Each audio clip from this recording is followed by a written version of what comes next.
Eh bien bonjour à tous et à toutes et bienvenue dans cette nouvelle vidéo dans laquelle, comme on a dit, c'est la partie 3. Et dans la partie 3, eh bien on fait du sale. On va faire tellement du sale que la notion même de sale dans le putain de la route, ça va être synonyme de propreté.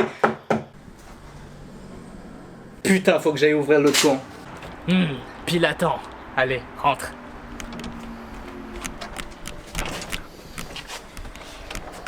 Bon, t'es pas prêt pour ce qu'on va faire aujourd'hui. Est-ce que t'es prêt? La question, c'est est-ce que t'es prêt à pimper, mais genre sévère, genre pimper sec? Bah, T'es prêt ou pas? ouais. Enfin, comme d'hab, non? Ok.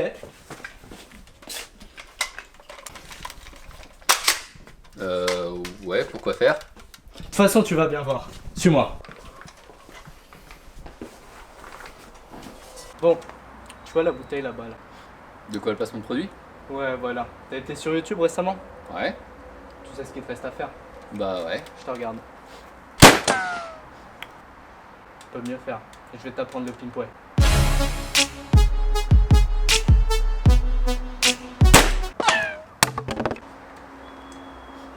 Clack, motherfuckers ain't tryna hear nothing. Click clack, motherfuckers ain't tryna hear nothing now. Don't make me pull it on ya. T'es à présent digne.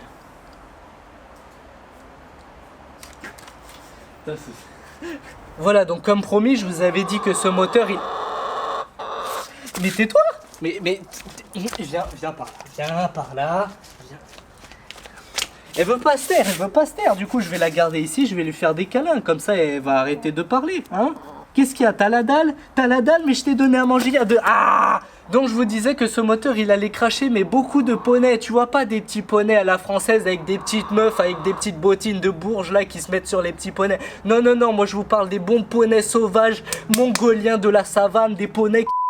Donc voilà, l'objectif c'est de pimper ce moteur. Donc en gros...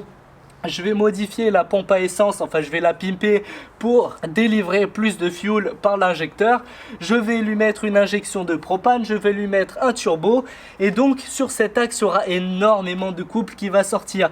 Mais moi en fait j'ai commandé à la base un embrayage centrifuge. Donc finalement, vous vous doutez bien que si je mets ça là, ce genre de transmission, ce truc il va éclater, genre il va éclater. Le truc il supporte pas plus de 10 chevaux et celui-là il va en cracher genre 30.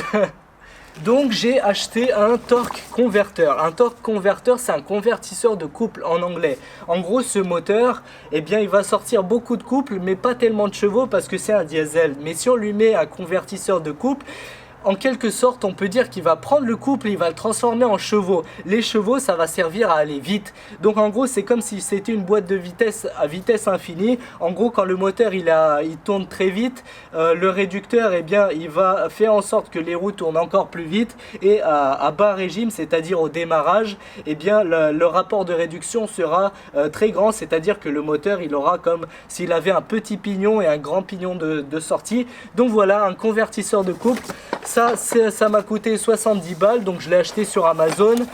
Pareil, c'est assez rare à trouver et ça met assez de temps à arriver parce que c'est du 1 pouce. Donc l'axe 25 mm, comme je vous ai dit, c'est très grand. Donc voilà, ce qu'on va faire, c'est qu'on va prendre ça et on va l'installer sur le moteur. Et ensuite, eh bien, on va s'attaquer au turbal. Ce capteur de pression d'huile, on va le jeter, on n'en aura pas besoin pour l'instant. C'est d'ici qu'on va prendre la sortie d'huile pour arroser aussi le turbal. Et on va prendre le torque converteur et on va l'insérer.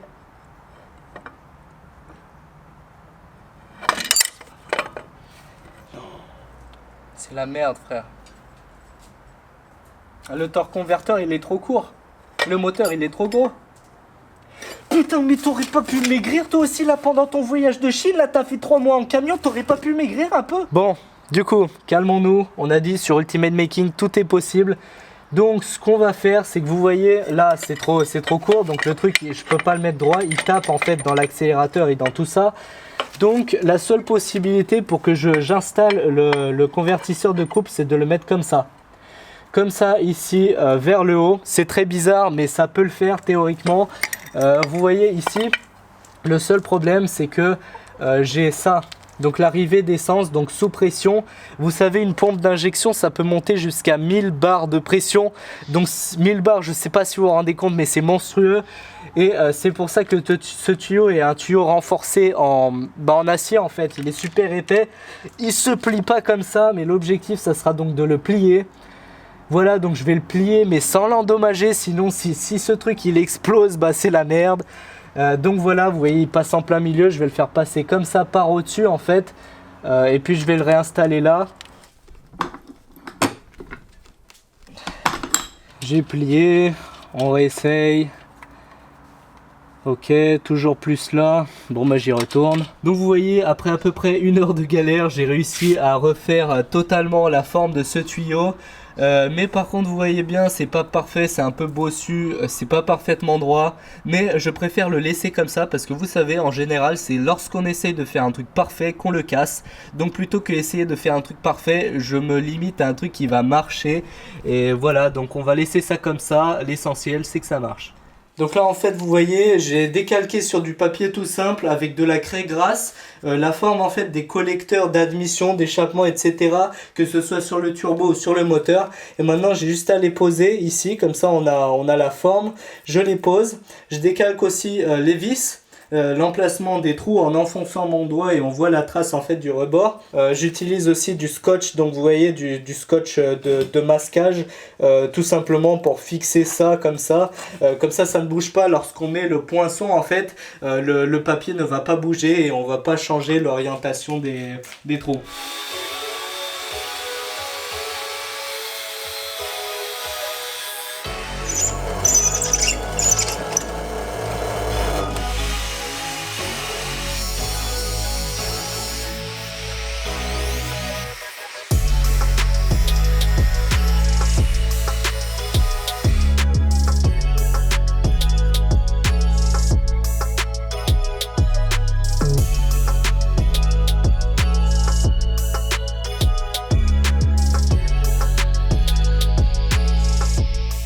Ensuite pour couper ça en angle, et bien étant donné que c'est de l'inox, je peux pas me servir de la scie à ruban parce que j'ai pas de lame inox et donc ça va me démolir les dents de la scie et j'en ai encore besoin pour faire des tonnes de coupes. Donc je vais passer sur ça là en fait, la vape schrappeuse, la grosse meuleuse, et donc bah c'est parti.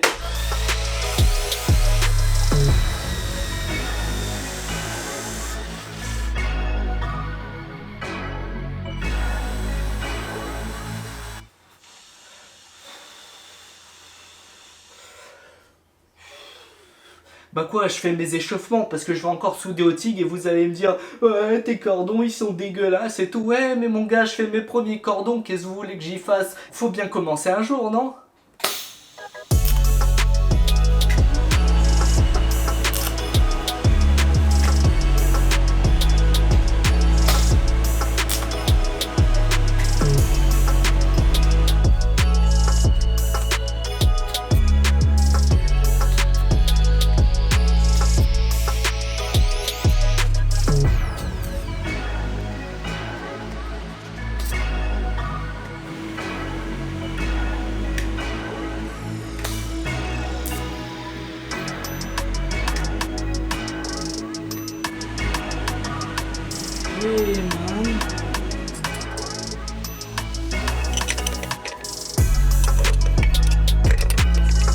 Yeah, c'est ça qu'on veut.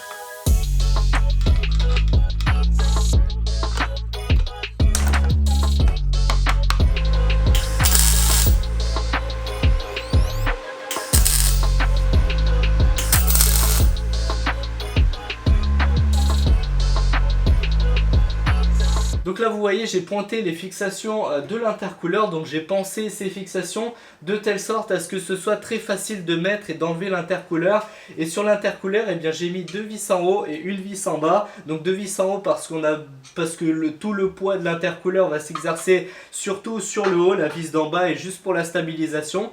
Donc voilà, je leur ai mis un gros joint caoutchouc pour que ce soit bien étanche jusqu'à plus de 1 bar. Je sais pas combien le turbo va mettre en boost, mais vaut mieux qu'on soit safe et faire un truc parfaitement étanche. Donc vous voyez c'est super simple, j'ai juste à glisser ça en haut dans son emplacement, glisser la vis du bas dans l'emplacement du bas. Là je sais pas pourquoi je galère, voilà.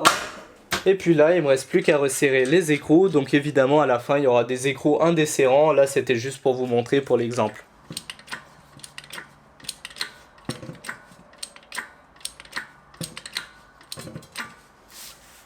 Bien, je vais vous dire quelques astuces pour éviter d'écraser le tube.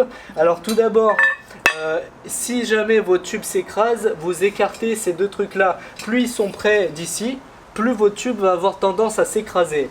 Ensuite, prenez toujours la tête qui correspond un peu en dessous du diamètre de ce tube. Par exemple, si je prends ce que j'ai utilisé tout à l'heure, ça c'est la tête que j'ai utilisée sur ce tube. Donc vous voyez, quand je la mets, ça rentre. Mais pas tout à fait, on a un jour ici en fait. Donc ça fait que ça, c'est légèrement inférieur au diamètre du tube. Comme ça, lors du pli, eh bien, ça retient bien les côtés pour éviter qu'ils s'écrasent au milieu. Et dernière astuce pour ne pas écraser vos tubes, eh bien, c'est d'acheter en fait des tubes en acier ou en aluminium. Sachez que l'aluminium se plie mieux que l'acier. Donc c'est pour ça que j'ai réussi à aussi facilement et aussi bien plier ce tube là. Eh bien, en fait, c'est d'acheter des tubes avec un bon diamètre de paroi. Parce que ça, c'est une cintreuse de tubes, pas une cintreuse de feuilles de cigarette. Et forcément, si vous prenez un tube large comme ça, avec 1 mm d'épaisseur de paroi, forcément qu'il va s'écraser. Peu importe la machine que vous allez utiliser, le tube va s'écraser si vous ne le chauffez pas ou si vous ne le remplissez pas de sable ou je ne sais quoi. Mais donc voilà, donc choisissez bien avec des parois genre 3, 4, 5 mm, tu vois, ça c'est de l'aluminium en 5 mm d'épaisseur de paroi, donc c'est pas un truc tout fin. Donc voilà, j'espère qu'avec ces quelques astuces très simples, vous allez réussir à cintrer correctement vos tubes. Et donc maintenant qu'on a notre coude, eh bien on va voir comment on va l'installer sur le moteur. Par contre, pour enlever l'outil, c'est un peu plus technique.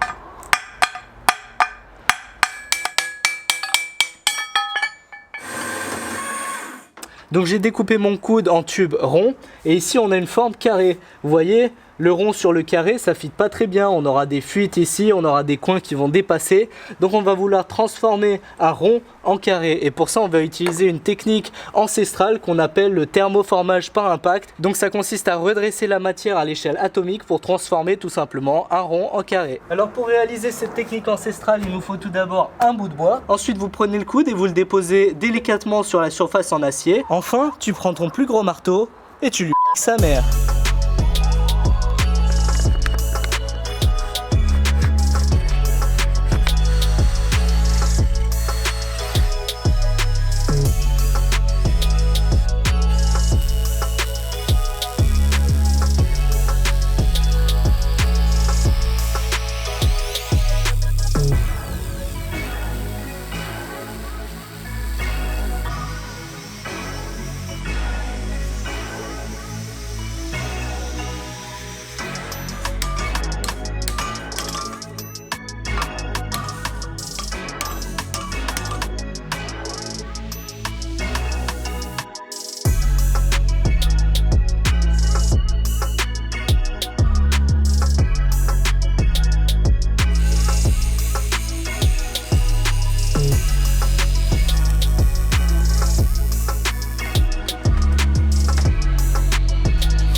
Bah là franchement j'aurais jamais imaginé avoir à souder dans des positions aussi improbables.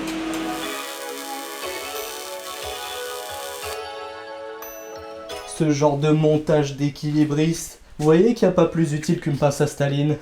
Et donc à l'intérieur, voilà ce que ça donne. Donc j'ai dû faire des soudures, mais j'ai dû mettre la torche dans ce mini trou, mettre du métal d'apport, c'était une horreur.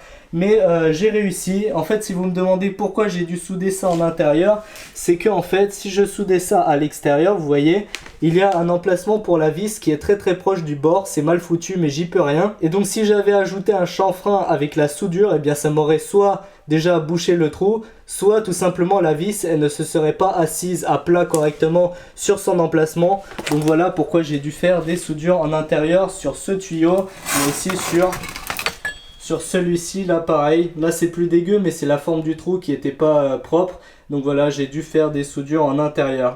Bon là vous voyez quand même le pifomètre à ses limites, parce que quand on met ce tube là ici à la sortie du turbo, il n'est pas aligné avec ce tube là et il va falloir à la fin les rendre alignés, et donc ça va être difficile parce que là vous voyez, là ça marchait nickel.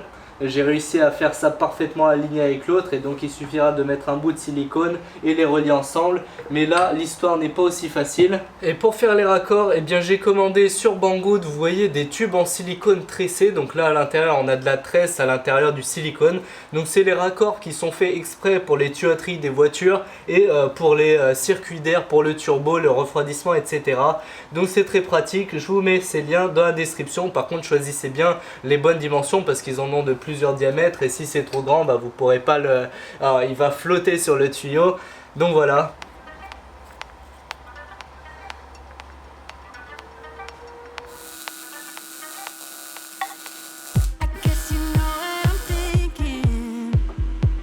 Donc là je voudrais prendre le moteur et l'installer solidement dans le châssis, et pour ça on va utiliser 4 vis de fixation, mais il nous faut ce qui s'appelle des silent blocks, donc pour amortir les vibrations du moteur, pour pas que je sois comme ça sur le trike. Donc voilà, et pour ça eh bien je vais vous apprendre comment on fabrique des silent blocks façon ghetto. Là comme ça sonne un peu menu de restaurant, mais pas du tout. En gros vous allez me demander pourquoi tu veux fabriquer des silent blocks. Et bien justement parce que là d'où je viens, du bled où j'ai grandi quand j'étais gosse, il y avait pas tout ça, internet, il y avait pas Amazon, il y avait pas Mano Mano, c'était pas tu passes en 2 clics une commande, tu lâches ta carte bancaire et ton truc il arrive chez toi. Non non non, pas du tout. Là-bas mon pote, la télé c'était du noir et blanc avec un canal, c'était TVR1, et l'eau elle coulait pas des murs, hein, c'était pas t'ouvrais le robinet, oh, tu t'avais soif, t'allais pomper à la pompe dehors. Donc voilà, à l'époque, et bien bon je dis ça comme si j'étais vieux, je suis pas jeune, mais en Roumanie c'est un peu arriéré comme pays. Donc en gros quand j'étais jeune et t'avais besoin d'un truc, soit le voisin l'avait, soit eh bien tu te sortais les doigts du fion, tu faisais 3 fois le tour de ta maison et t'allais trouver ce qu'il te faut pour fabriquer la pièce qu'il te faut. Donc on va prendre une chambre à air, en fait une chambre à air de pompe à eau, ou alors des chambres à air de moto, ça passe aussi. Et on va fabriquer des silent blocks, et si on s'y prend bien, ça va marcher nickel. Donc vous prenez votre papier, vous le mettez sur la surface que vous voulez décalquer, et ensuite soit vous tracez les contours en appuyant comme ça légèrement à la craie grasse, donc comme ça vous pouvez tracer le contour de votre forme. Et pour les trous, même pas besoin de repasser, il vous suffit simplement de trouver le trou avec votre doigt, avec votre pouce, vous enfoncez votre pouce dans le trou et ça va créer un marquage. Donc vous voyez, on a un marquage sur le papier. Donc vous posez le papier dans la même position, vous prenez les 4 trous, et dès que vous avez le marquage des 4 trous, vous posez ça sur le châssis, et il vous suffira ensuite de percer exactement là où il faut. Oh la vache! Tu sais, je veux pas la faire tourner à fond parce que normalement pour de la RS, t'as besoin de faire tourner à fond, mais putain! Qu'est-ce qu'elle galère! Mais la force que tu lui mets dans la tronche, mec!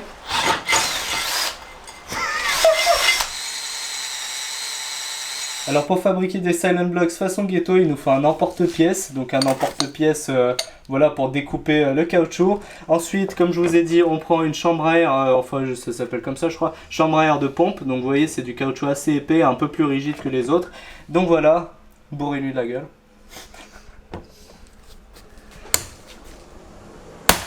Donc en gros, faut juste découper des joints en douceur.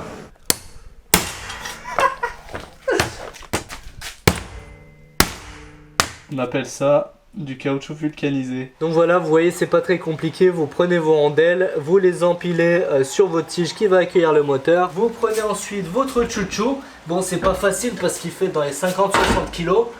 Et on le met sur les trous.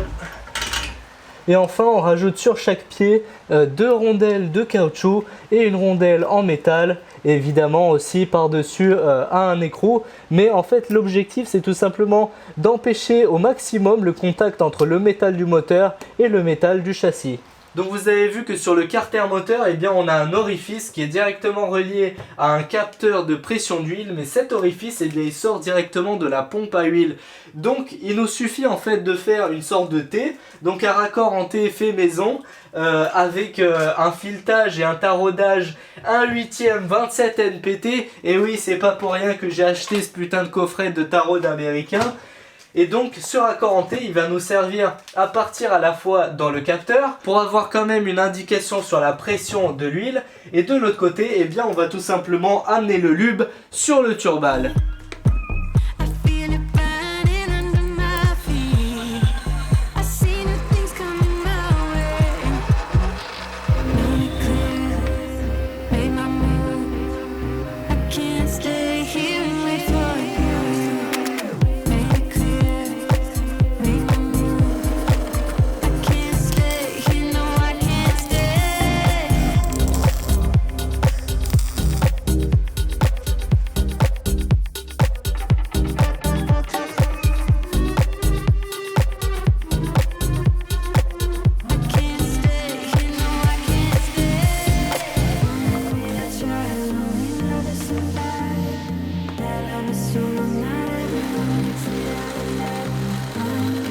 Du Fab.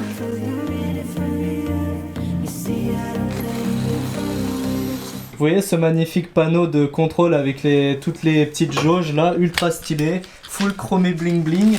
Et donc ça on va l'installer sur le côté. Donc vous voyez on a un truc de pression d'huile avec une unité bizarre, huile par kilo, ça n'a aucun sens.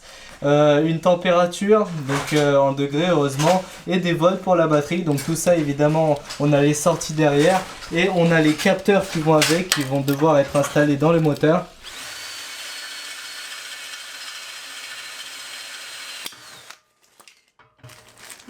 Bon bah là elle a décidé de marcher.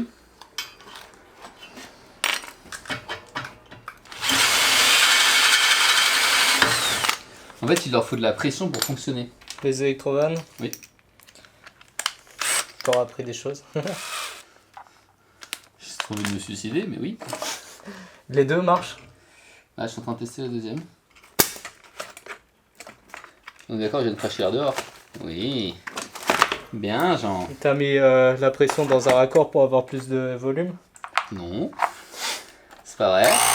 C'est une question, je ne juge pas. Paf. Paf. Paf.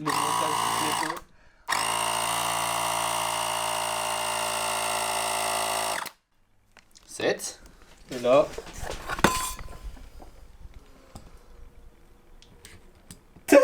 C'est trop cette barre. Ah mais tout à l'heure ça a marché à cette barre. Putain. Donc en fait le truc avec cet électrovan, c'est que quand on dépasse cette barre à l'intérieur du circuit, bah, l'électrovan n'arrive plus à déclencher pour mettre le horn. Donc ça c'est bien de la merde. Bah, en fait faudrait un coupe-circuit avant cette barre quoi. Ouais. Putain c'est de la merde. Waouh.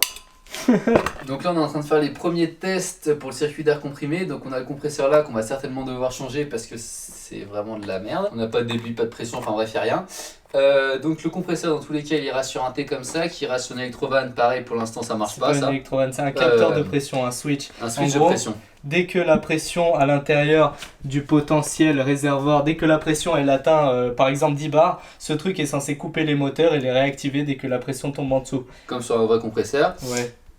Sauf qu'on n'a pas réussi à se faire marcher, donc c'est de la merde pour l'instant. Ce tuyau est censé aller au réservoir et pour l'instant on fait des tests avec l'électrovan qui est ici. Donc ça c'est une électrovan qui est triposition monostable avec 2 entrées 3 sorties. Voilà pour l'étape technique pour ceux que ça intéresse. Ouais, en gros commandé par Electrovan, de chaque côté on a un tiroir qui distribue l'air sur... Bref, c'est pour... Ouais, ça sera pour les vérins. Est-ce que sur l'autre on pourrait mettre le horn?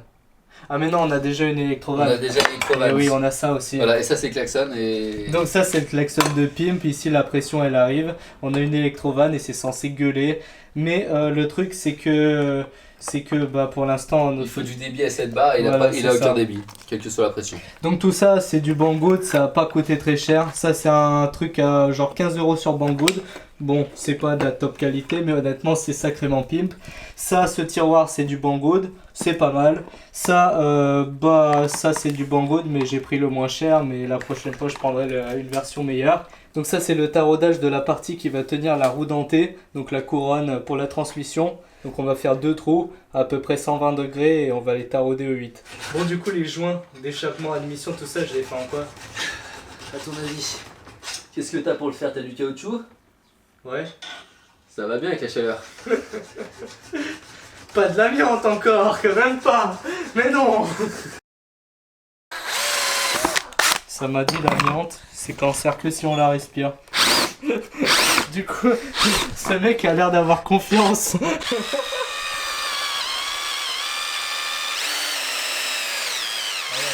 T'as sacrément confiance. T'inquiète, je ferai une petite interpolation linéaire après. Et le trou, tu l'inventes? Ouais. Tu peux me donner un petit coup de Fatmax là-dessus, tant qu'il y est? L'avantage avec ce moteur, c'est qu'il a 2 emplacements pour bouchons avec indicateur de niveau d'huile qui vont dans le carter. Donc le retour de l'huile du turbo, eh bien on peut sacrifier un trou. On va défoncer le bouchon, on va lui mettre un petit étau, un bourrelet qui va accueillir un tuyau de retour d'huile du turbo. Et donc voilà, dans tous les cas, on en aura un autre d'indicateur de niveau, donc c'est pas très grave. T'en as où dans ton amiante? Ça me semble à peu près correct. Je sais plus comment elle va.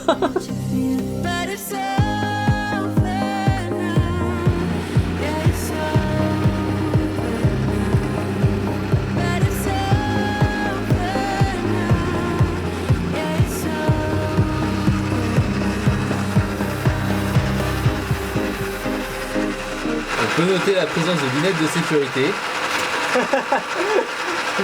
Fuck ça. C'est un beau téton à bourrelet. Il est dégueulasse. J'ai essayé de taper une sphère au bout en freestyle, mais pas ouf, hein, pas ouf.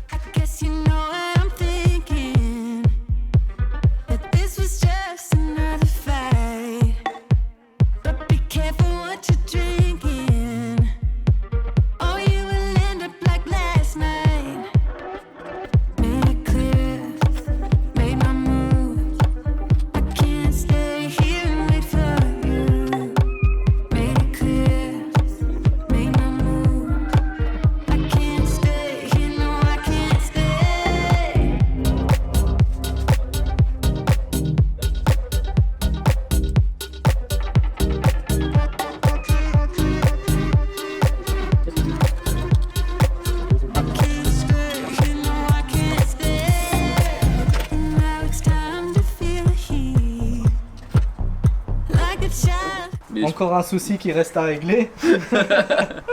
C'est la position du turbo. Vous voyez, c'est en plein dans la jambe et en plein dans les couilles.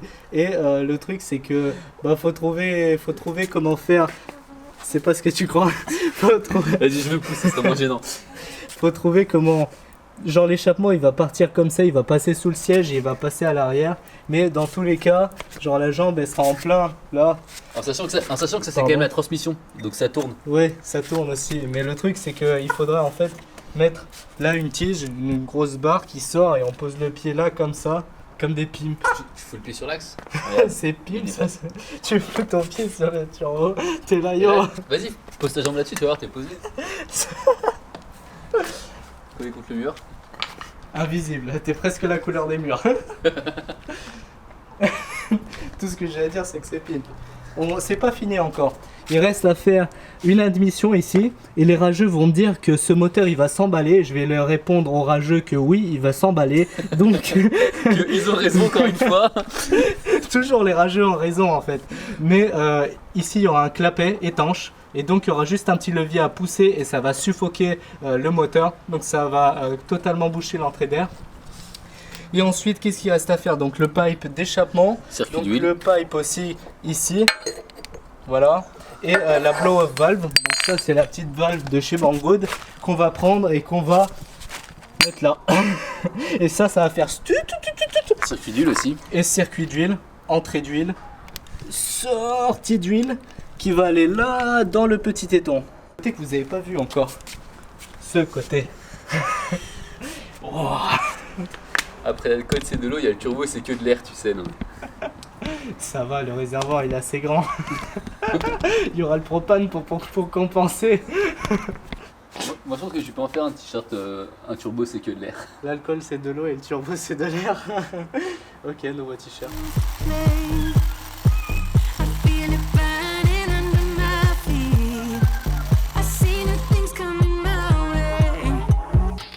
Donc là on va faire encore un petit raccord stylé, donc pour pas qu'il bouge on va le staliniser en place.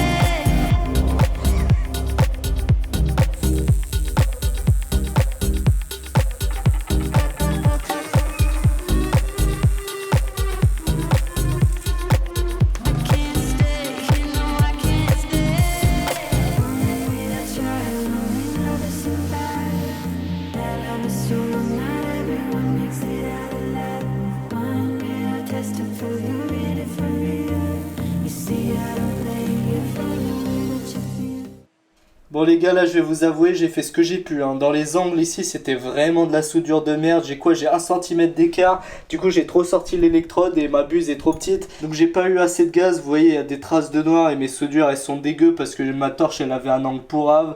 Et puis le reste, bon, c'est de l'amateurisme quoi. Là par contre c'est un petit peu mieux, mais bon c'est en extérieur donc c'est bien plus simple. J'ai encore un peu de marge de progression parce que vous voyez c'est pas encore partout parfaitement régulier. Mais bon, j'ai encore un peu de marge de progression et puis ça viendra.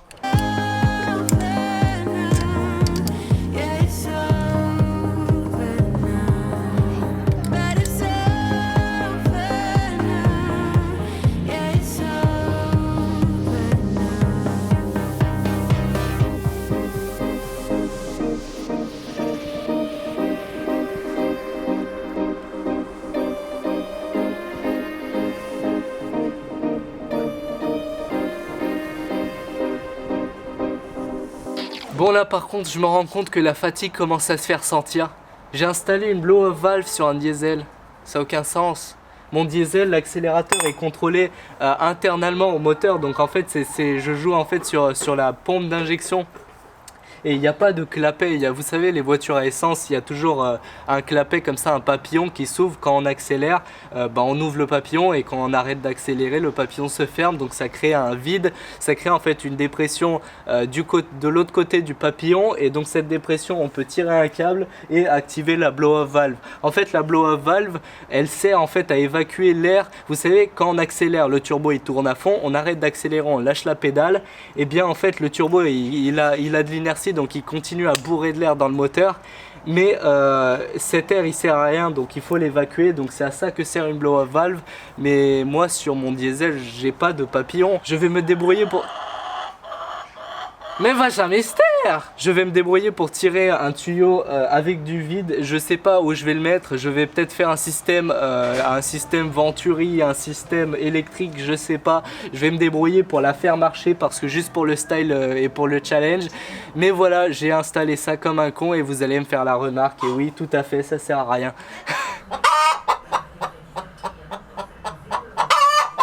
Voilà donc malheureusement cette vidéo touche à sa fin parce qu'elle est déjà assez longue comme ça. Vous allez m'en vouloir parce que j'ai pas fait tout ce que j'avais promis de vous faire dans cette vidéo. Mais malheureusement dans ma tête ça irait beaucoup plus vite et dans la pratique c'était bien plus lent que prévu. Donc vous avez vu j'ai fait quand même pas mal de choses. J'ai soudé des kilomètres et des kilomètres de coudes. J'ai fait tous les coudes de l'admission en aluminium bien pimpé. J'ai fait l'échappement, je vais le faire intégralement en inox. Ça coûte la peau du cul l'aluminium et l'inox, mais au moins c'est de la qualité, c'est vraiment un truc fiable. Les gens ils font ça en acier parce qu'ils s'en branlent et parce que voilà c'est juste un crash test. Mais moi je veux vraiment faire ça proprement, donc ça va pas s'oxyder et ça va durer dans le temps tout simplement. Ça va pas faire des couches de rouille, ça va pas s'écailler etc. J'ai aussi remonté le châssis. Certains d'entre vous m'ont fait la remarque ouais que ton châssis était trop bas. Et oui, vous avez totalement raison, au final mon châssis était trop bas, donc voilà, le pifomètre a encore fait une erreur. Donc j'ai tout refait, les plaquettes à l'arrière qui tiennent les roues, et j'ai remonté le châssis. Je vous l'ai pas montré parce que c'est chiant et ça bouffe du temps pour rien, mais j'ai remonté le châssis, donc ça irait mieux maintenant. Le problème aussi, c'est que j'arrive à sec en argon. La bonbonne d'argon, ça me coûte 100 balles, j'ai plus un rond parce que j'ai tout donné dans ce projet, donc je dois attendre le virement YouTube de ce mois-ci pour payer le mois prochain. Et le compresseur ne me convient pas parce que il va jamais avoir assez de souffle pour gonfler la bonbonne. Le filtre à air ne me convient pas, il me manque des électrovannes. J'ai pensé à beaucoup de choses mais pas à tout, donc voilà, c'est encore des commandes que je dois passer là maintenant, et donc elles vont arriver dans un bout de temps. Donc n'espérez pas la partie 4 dans la semaine prochaine, parce que de 1 j'ai ma rentrée que je dois préparer, et j'ai des rapports de stage à rendre que je n'ai toujours pas rendu. Voilà, les filtres à air, juste pour vous dire, j'en ai commandé 2. Bon, je les ai commandés au faciès, celui-là est beaucoup trop grand et celui que j'ai mis il m'a l'air un peu petit.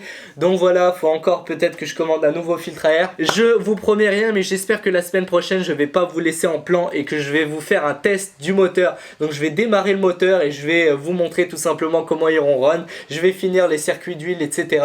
Et pour vous autant que pour moi, avant la rentrée de septembre, vous allez voir ce moteur démarrer, donc ça serait vraiment sympa. Voilà, donc sur ce je vous laisse. Défoncez les likes, défoncez les commentaires si cette vidéo vous aura plu. Même comme d'habitude, si vous avez rien à dire, dites rien et ça me rendra extrêmement heureux. Et sur ce, je vous laisse et je vous dis à très bientôt pour de nouvelles vidéos. Ciao!